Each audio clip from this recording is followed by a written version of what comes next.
मैं doctor Mohammad Abdul Rafiq, general physician, social activist and educationist.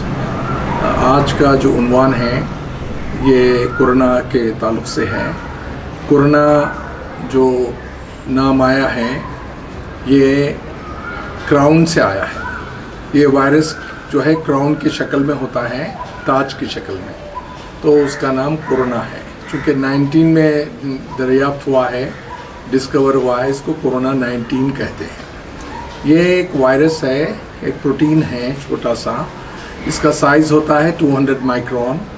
एक जो आम जो फेस मास्क होता है इससे भी इसको रोका जा सकता है, बशर्ते कि वो फेस मास्क का क्लॉथ जो है वो अच्छी क्वालिटी का हो, या 1 से 2 सिंपल मास्क भी अगर ले लें तो इससे रुकावट हो सकती है।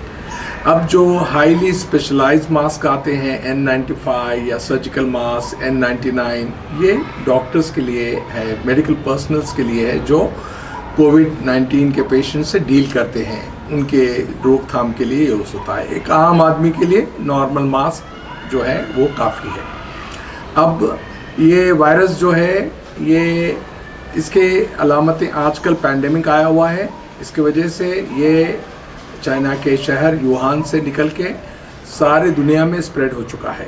हमारे यहाँ पर जो पहला केस नोट हुआ है 30 जनवरी को हुआ है केरला में, एक मेडिकल स्टूडेंट जो चाइना में पढ़ती थी वो लेके आई है। अब उसके बाद से यहाँ पर सारे इंडिया में फैल चुका है।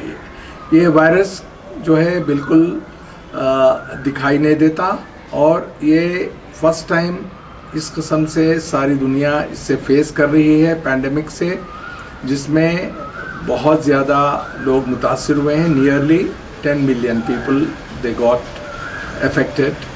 इन्फेक्टेड, और इससे जो है करीब जो है 50 लाख के करीब से ऊंचे यानी लोग मर चुके हैं इसमें। और ये वायरस जो है सारी दुनिया में फैल चुका है, वैसे ही इंडिया में भी है।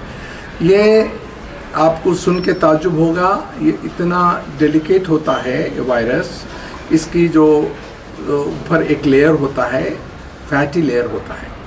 ये लेयर जो है मामूली स्टीम से या फिर कोई भी एक सैनिटाइज़र से या सोप से 20 सेकंड्स के लिए अगर उसको वॉश करें तो ये मर जाता है, वो फैटी लेयर निकल जाता है। जैसे उसका फैटी लेयर निकल गया ऊपर का, वो मर जाता है।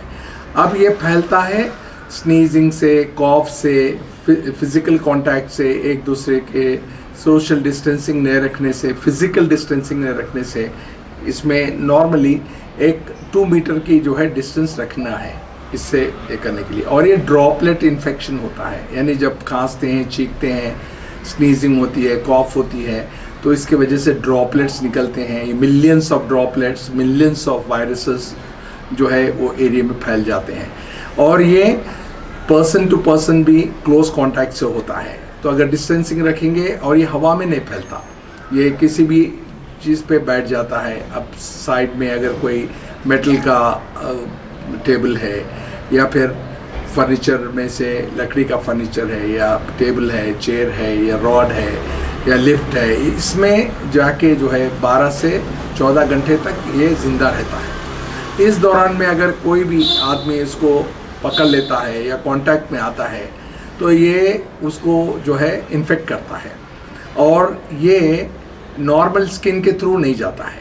नॉर्मल स्किन जो है इम्यून है, इससे नहीं जा सकता। ये सॉफ्ट स्किन जो होता है, म्यूकस लाइनिंग जो होती है नोज़ के अंदर होती है, जो डेलिकेट स्किन होता है, ओरल कैविटी में होता है जो डेलिकेट स्किन होता है, या आई के थ्रू होता है। ये 3 जो है इसके एंट्री के रूट्स है, आई, नोज़ और ओरल कैविटी। ये 3 जब ये जाता है तब जो है बॉडी के सेल्स के अंदर जाके मल्टीप्लिकेशन स्टार्ट करता है।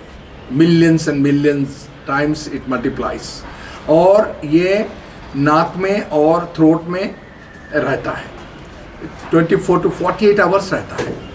इसकी अलामतें आती हैं, एक बार कोई कांटेक्ट में आया और इन्फेक्टेड हो गया तो उसको पहले फीवर आता है, और सेकंड सोर थ्रोट होता है, इचिंग होती है थ्रोट में, थर्ड होता है बॉडी एक होता है, और इसके अंदर कॉफ होती है, और बाज़ लोग प्रेजेंटेशन अनइवन प्रेजेंटेशन करते हैं, डायरिया से भी स्टार्ट होता है इनको, या वीकनेस, एकदम सडन वीकनेस होता है इसके अंदर। और लास्ट में जब बढ़ जाता है, ये 72 आवर्स से बढ़ जाता है, तब जो है ब्रीदिंग प्रॉब्लम आता है उसको, आदमी को सांस लेने में तकलीफ़ होती है। जैसा कि नॉर्मल इंसान जो है 12 से 14 टाइम 1 मिनट में सांस लेता है, तब ये जब इन्फेक्ट होकर लंग्स जब इन्वॉल्व होते हैं तब 20 to 24 टाइम्स उसकी ब्रीदिंग बढ़ जाती है। ये लंग्स के अंदर जाके इसको सॉलिडिफाइड करता है और उसके अंदर जो एयर स्पेसेस होते हैं, जो अल्वेलाई होते हैं, लंग्स जो एक्सपैंड होने की कैपेसिटी होती है वो मजदूद हो जाती है, वो कम हो जाती है। तो तब उसको ऑक्सीजन मेंटेन करने के लिए नंबर ऑफ ब्रीथ्स बढ़ जाते हैं इसके। तो ये एक छोटा सा टेस्ट भी है। ये लोग बोलते हैं कि भाई अगर आप किस स्टेज में हैं, एक 50 सेकेंड्स के लिए, 30 सेकेंड्स टू 50 सेकेंड्स के लिए सांस रोक लें। अगर आपको ब्रेथलेसनेस नहीं हो रहा तो बदे आपके लंग्स इन्वॉल्व नहीं हुए। आप ये इनिशियल स्टेज में आप सुन के ताज्जुब होगा, इतना बेस्ट इलाज है, इतना सिंपल इलाज है। अगर ये हम आज पब्लिक को बता दें, जनरल पब्लिक को जो है एजुकेट कर दें through doctors, nurses, paramedics, social workers, social activist या फिर रिलीजियस लीडर्स, अगर ये एक मुहिम चलाएं, एक जो है एक प्रोग्राम के तहत लोगों को एजुकेट करें कि भाई कैसे फैलता है, क्या करता है, क्या अलामतें होती हैं। जब ये अभी नाक में रहता है इनिशियल स्टेज में या हलक में होता है, गर्म पानी से अगर आप या बिटाडीन से या नमक के पानी से गरगरा करेंगे तो ये मर जाता है। और स्टीम इनहेलेशन बेस्ट टाइप है, इतना सिंपल है। 90% of the virus dies with only steam inhalation. अगर एक केटल के अंदर आप वाटर ले लीजिए, बॉयल कर लीजिए, उसकी स्टीम ले लीजिए, the virus is finished because that fatty layer gets dissolved this. And also with simple soap, simple detergent, whatever soap you are using, whatever sanitizer you are using, whatever antiseptic lotions you are using it, ये उससे मर जाता है। ये जैसे उसका layer बढ़ गया, वो जो है वो निकल गया, गल गया, वो मर जाता है। तब ये 72 आवर्स के बाद ये जाता है लंग्स के अंदर, लंग्स में डैमेज हो जाता है। अगर आप मरीज़ को देखें कि ब्रेथलेसनेस हो रहा है, उनको डॉक्टर्स एडवाइस करते हैं before corona test CT scan chest लेने के लिए। सीटी के अंदर इसके अंदर आता है जो है एक इमेजेस आते हैं, उसके अंदर जो है एक रफ एरियाज आता है, उसके अंदर कंसोलिडेशन हो जाता है। ग्राउंड ग्लास अपीयरेंस बोल के एक टर्म है, इसके अंदर ऐसा दिखाई देता है, धुंधला धुंधला ग्लास में से जो दिखाई देता है ना, वैसे लंग्स हो जाते हैं। तो उसकी वाइटल कैपेसिटी कम हो जाती है, ऑक्सीजन जो सैचुरेशन होना है बॉडी के अंदर कम हो जाता है। तो एक इसका टेस्ट करने का तरीका ये भी है कि एक पल्स ऑक्सीमीटर मिलता है जो आपका सैचुरेशन बताता है कि भाई कितना है।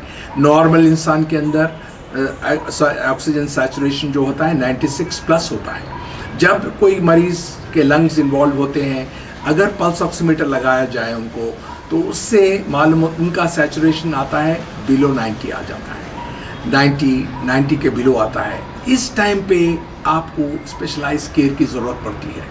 इसके अंदर ये होता है कि भाई ये टाइम होता है जब इसको ऑक्सीजन सप्लीमेंट करते हैं, क्योंकि oxygen is very very essential to the body and every cell of the body. It should be maintained about 94-95 maintain करना है। अब आप देखेंगे इसके अंदर इसका ट्रीटमेंट में 2 टाइप का ट्रीटमेंट होता है।